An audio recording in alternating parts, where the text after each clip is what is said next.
This evening I would like to speak to you about the obstacles to the spiritual life. And here I'm addressing those who are in the church, or at least in and around the church. This is not a talk which is addressed to atheists, for fairly obvious reasons, I think. This is not a talk which is addressed to people who are perhaps not atheists, but who are outside of the church.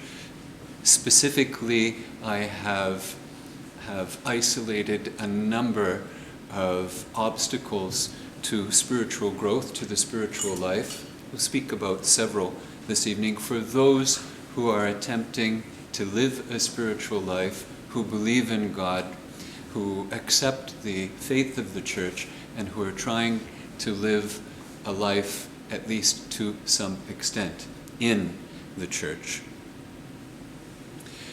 The first obstacle that I would like to identify, and in each case I will break them down into several parts, is sloth, or I have actually put two here under one category, sloth and akedia.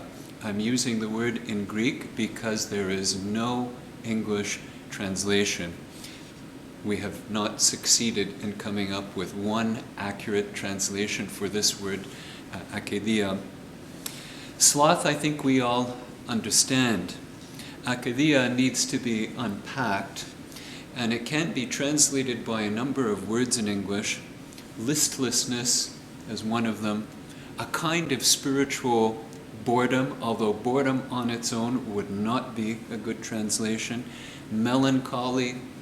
If you put all of those things together, it would give you a sense of what akedia is. It's a temptation in which you feel uneasy and somewhat despondent, hopeless a little bit about the spiritual life, and driven to make sudden changes or moves. That's akedia. I've identified it as at the very beginning, because I think it is very, very common. It's something that affects all Christians. So I haven't placed these in an order of ascent in some way, but I've put this at the beginning just because it is something that you and I are going to fight with all the time. Sloth and akedia. They're not exactly the same thing, but they are related. But perhaps we need to distinguish both of them, disambiguate, so to speak, the two from fatigue. Fatigue. It's possible for us to be simply tired. When we're tired, it occurs because we are human. Perhaps we didn't rest well enough, we're worn out, or perhaps we are fatigued from complexity. I'm going to talk about that a little later. But we are tired. When we are tired, we need to rest. It doesn't mean that we are experiencing sloth, although it could potentially be an opening to sloth. It doesn't mean that fatigue and sloth are the same thing. The Lord, after all, was tired, but he did not experience sloth or akedia the way we would. He was tempted, but when I say did not experience, he did not give in. He did certainly experience fatigue, that is for sure. So I will define for this evening sloth as a choice not to act. We probably don't think of sloth as a choice. We probably think of it as the absence of choice. But in fact, sloth in reality is a choice. It's a choice not to act. That, you see, is a choice. Even when you're not doing something, that also is a choice. And when we choose not to act, when we know what all of the ramifications are in the spiritual life, we are likely suffering from sloth. But we could also be tempted by akedia, which is something different. As I mentioned, akedia is a kind of a temptation in which we feel restless. I've described it as a restless, quiet rebellion. It's a kind of rebellion in the spiritual life because there's a dissatisfaction connected with it. As I mentioned, akedia prompts us to give up on one thing and to try another. Spiritually speaking, to be always on the move. When we read about it in classic spiritual texts in the Orthodox Church, most of them, of course, are monastic texts, we read about monks who are tempted to abandon their cell, to abandon their rule, to find another monastery, to get a better place, to find a better spiritual father. And the list, of course, goes on and on and on, with the temptation being that if you do these things, things are going to be better. And of course, we discover very quickly that the vast majority of times we are not experiencing any kind of improvement. This kind of temptation is, as I mentioned, very, very common, and we need help in identifying it because it takes us away if we give in. It's not to say that we give in. You know, we can experience it and be tempted by it and not give in. That's possible. But if we do give in, it exhausts us even more because we've made a move unnecessarily. We've changed something when we ought to have simply stayed with what we already had. The second thing that I would like to speak about this evening is the failure to exercise control on our thoughts. Notice I didn't say failure to eliminate thoughts, because I don't think we can do that, and I don't think it's normal for a human being to eliminate all thoughts. But we need to be very much aware of the thoughts that we have, and we need to exercise some kind of control over them. We can't exercise any choice over whether or not thoughts appear, because they're going to appear. So the area in which you and I have choice is whether or not we want to dialogue with them, whether or not we find them interesting, whether or not we find a thought intriguing enough to enter into relationship with it. And when I say enter into relationship with, this is exactly the word that the fathers of the church use. They use the word coupling, to couple, to enter into relationship with a thought.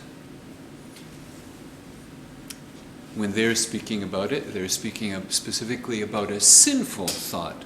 But of course, we have all kinds of thoughts, not all of them sinful, but some of them useless. Some thoughts associated with fantasy.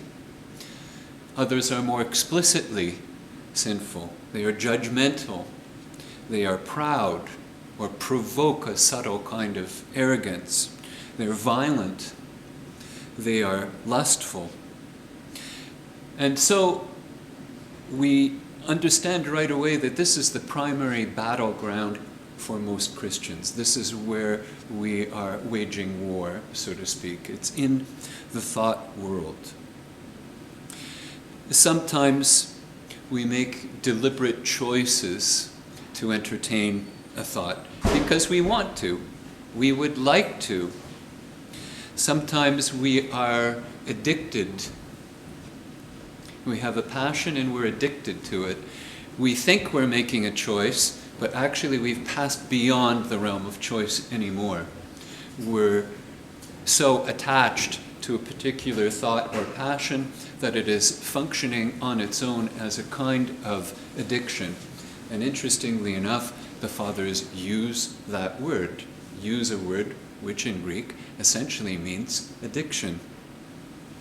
Sometimes these thoughts are compulsive.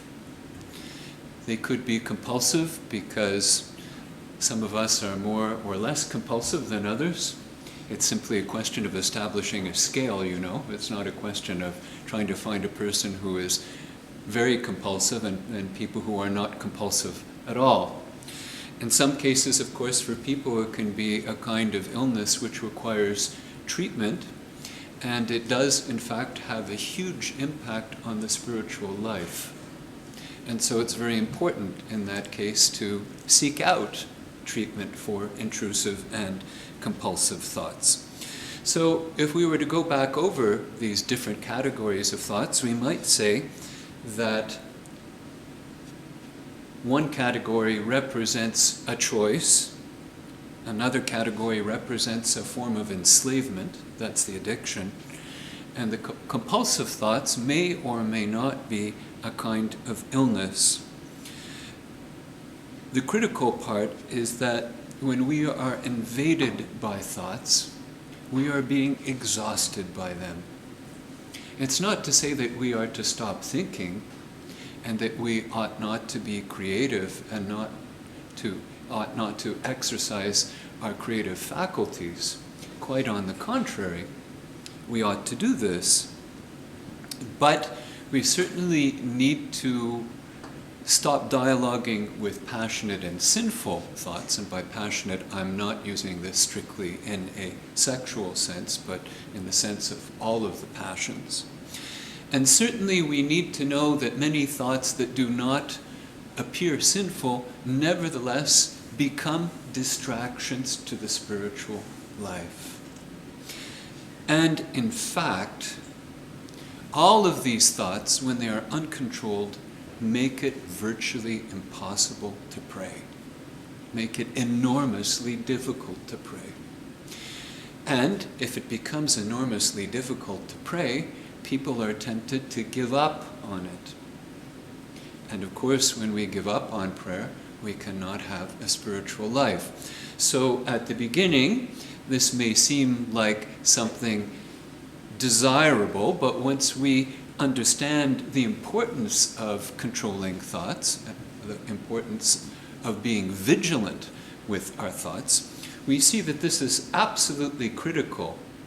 It's absolutely critical to have a spiritual life.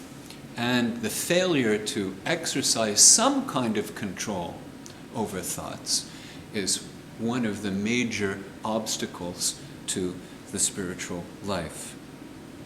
Thirdly, self-love, philautia. How much the fathers of the church speak about this one. This is one of the primary threats to the spiritual life. We need to unpack it a bit to understand what it means. When we speak about self-love, we are talking about an indulging of the pathological self, or, if you like it better, a pathological indulging of the self. Depends where you would like to put the word pathological or wrong. When we are talking about self-love as an obstacle to the spiritual life, it doesn't mean that self-loathing would be the antidote. It's not the opposite. Self-love is connected with, if we were to borrow a kind of a term from psychology, a kind of narcissistic preoccupation with self.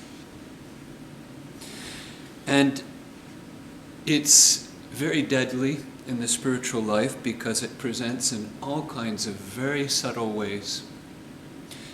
And they are usually so subtle that it becomes virtually impossible for us at a particular moment to say, I'm suffering from philautia, from self-love.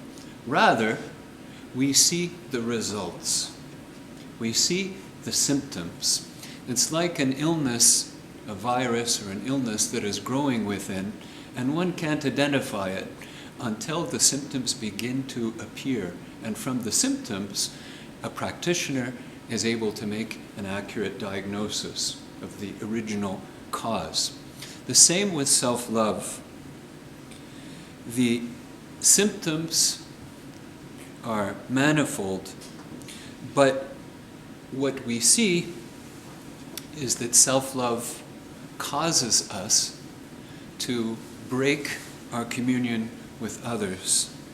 Self-love, not surprisingly, prevents the acquisition of humility. And this is bad news, because the fathers of the church tell us that humility operates as the gateway to all of the other virtues. And so the failure to acquire humility is not an inconvenient detail in the spiritual life. It stops the spiritual life. It's a serious problem. Self-love taints, and I think taints is the right word, prayer. We see in the way that the Pharisee prays. He has a fair bit of philautia. It puts him out of touch with God, out of touch with his neighbor, in this case the tax collector, and of course out of touch with himself. Someone who has self-love cannot have true spiritual self-awareness. And one of the Desert Fathers tells us that the lack of self-awareness is the root of all sin. And so, it's a serious problem that needs to be addressed. And it shows itself in so many ways. Sometimes in love of money, sometimes self-love can even be projected by us onto our children. So there are many, many ways in which this particular obstacle and temptation manifests itself.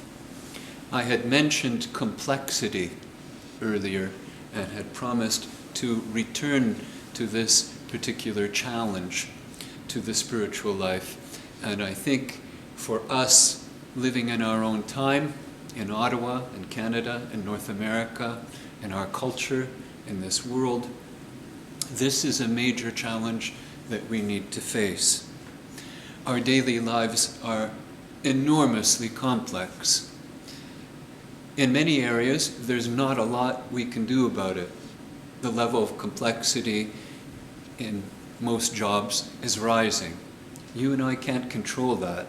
It's simply a feature of rapid development of technology and science. But there's a kind of complexity which invades one's whole life, to the point where it becomes enormously difficult to have any kind of real spiritual life at all, unless it's placed in some very limited category, separate from everything else. And the problem with this kind of complexity is that the spiritual life, in and of itself, while sometimes difficult, is always simple, basic. One only needs to read the gospel to see both how challenging, but how simple and straightforward it is. When we read the words of the Lord, we're struck by their simplicity. It's the simplicity in part, as well as, of course, the spiritual authority that captivated the spiritual hearts of the Lord's hearers. Here is someone who spoke and who speaks wisely, with authority, with power, and yet with great simplicity.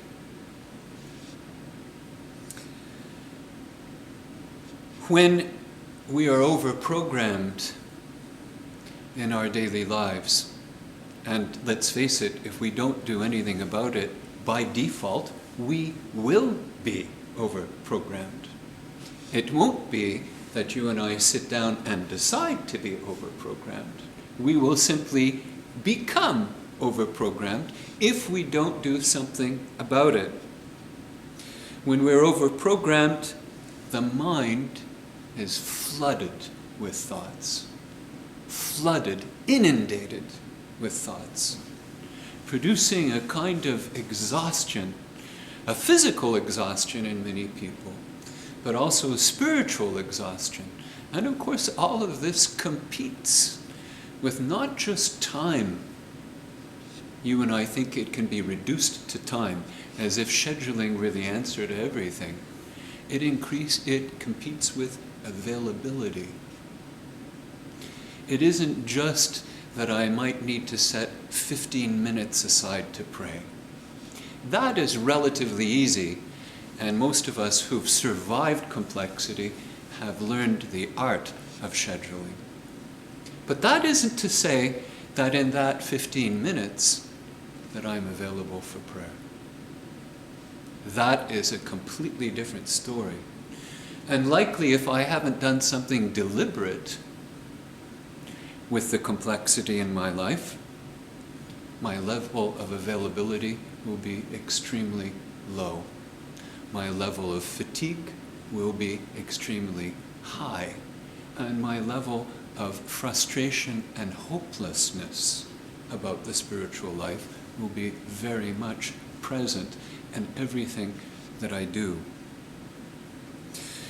When we don't combat complexity, we fail to take on simple, basic Christian disciplines, the ones that the Lord talks about in the gospel: prayer, fasting, obeying the commandments. These simple things really are basic to the spiritual life. And when we don't do them, we suffer.